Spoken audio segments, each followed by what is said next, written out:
የቆረበ ሰው ካልቆረበ ሰው ጋር መብላት ይችላል አይችልም? አይችልም። የቆረበ ሰው ማስተረፍ ይችላል አይችልም?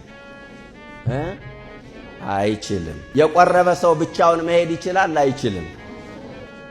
አይችልም። የቆረበ ሰው ካልቆረበ ሰው ጋር ሰላምታ መለዋወጥ ይችላል ወይስ አይችልም? አይቻልም። ሕዝብ ዕውቀት ከማጣት የተነሳ ጠፍቷል። ስለ ቁርባን እንማር ግድ የላችሁም። አንዳንዴ የማለዳ ትምህርቶች መሆን አለባቸው። በተለይ እሁድ እሁድ ቅዳሴ ምንድነው? ቁርባን ምንድነው? ይህ ኦርቶዶክሳዊ ቤተሰብ ጋብቻ፣ እነዚህ ነገሮች ከወንጌሉ ባሻገር ቢሰጡ ጥሩ ነው ብዬ አምናለሁ። እውነት ለመናገር የሁላችሁ የቆረበ ሰው ካልቆረበ ሰው ጋር ሰላምታ መለዋወጥ ይችላል። አይችልም ያላችሁ ሰዎች ይችላል ነው መልሱ። በተቀደሰ ሰላምታ ተለዋወጡ ይላል ቅዱስ ጳውሎስ። ካህናቱ ቀድሰው የጌታን ሥጋና ደም ተቀብለው ከወጡ በኋላ ከሰው ጋር ሰላምታ ሲለዋወጡ አይታችሁ አታውቁም? ትከሻ ለትከሻ ሲሰሳሙ አይታችሁ አታውቁም? ካወቃችሁ ታዲያ እነሱ የሚበሉት ሌላ ሥጋ ነው፣ እኛ የምንቀበለው ሥጋና ደም ሌላ ነው እንዴ? አንድ የክርስቶስ ሥጋና ደም አይደለ? እንዲያውም ላልቆረበው ሰው ሰላም ስለውን የቆርቤ ለሱ የተቀደሰ ነው፣ የተቀደሰ ነው። ሁለተኛ የቆረበ ሰው ካልቆረበ ሰው ጋር ባጭሩ መብላት ይችላል። በረከቱ ነው ላልቆረበው ሰው፣ ነገ ለዛ ያበቃዋልና። ሶስተኛ የቆረበ ሰው ማስተረፍ የለበትም፣ ይችላል። ለምን? ስርዓታችን ምንድነው የሚለው? በሊ ወሰቲ ዘንበላቅ፣ ያለ ልክ መብላትና መጠጣት የለበትም ተብሎ ስርዓቱ ላይ ተጽፏል። እኛ ደግሞ ማስተረፍ የለብህም ካልነው ምን እያደረግነው ነው? እያጨናነቅነው ነው አይደለ? ከተጨናነቀ ደግሞ ምን ሊሆን ነው? ሊወጣ ነው ማለት ነው።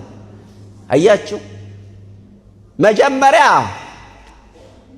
በመጠኑ እንዳያስተርፍ አድርጎ መመገብ አንድ ነገር ነው። ካስተረፈ ግን ማስተረፍ ይችላል። ማስተረፍ የለብህም ከተባለ ያለ ልክ ሊበላ ነው። ያ ከሆነ ደግሞ ሌላ ችግር ሊመጣ ነው፣ ስርዓቱንም ሊጋፋ ነው ማለት ነው። ሌላው የቆረበ ሰው ብቻውን አይሄድም። ለምን ሲባል ሰይጣን ያገኘዋል። ጉድ እኮ ነው። ስለዚህ ያልቆረበው የቆረበውን ይጠብቀዋል ማለት ነው።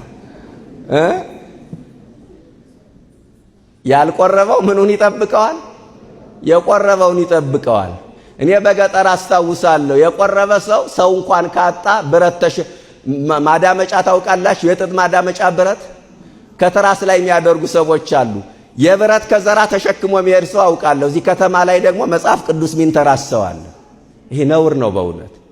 አባቶቻችን አላሉም። ካሉ እንኳን ለምን መሰላችሁ? የቆረበ ሰው ብቻውን መሄድ የለበትም ብለው ከተናገሩ ሰይጣን ያገኘዋል ብለው አይደለም። ሰይጣን ያገኘዋል ብለው አይደለም። የቆረበ ሰው ምንድነው? ንጉሥ ነው። ማንን ተቀብለዋል? አያችሁ፣ ንጉሱን ተቀብለዋል። ሙሽራ ነው። ሙሽራ ደግሞ ምን ያስፈልገዋል? አጀብ ያስፈልገዋል። አያችሁ፣ ከባቢ ያስፈልገዋል። መታጀብ አለበት።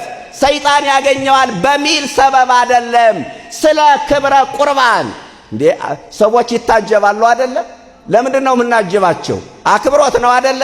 የክርስቶስን ሥጋና ደም የተቀበለ ሰው ሙሽራ ነው። ሙሽራ አጀብ ስለሚያስፈልገው ነው። ጠባቂ ያስፈልገዋል የሚባል እንጂ ሰይጣን ያገኘዋል በሚል ተልካሻ አስተሳሰብ አይደለም።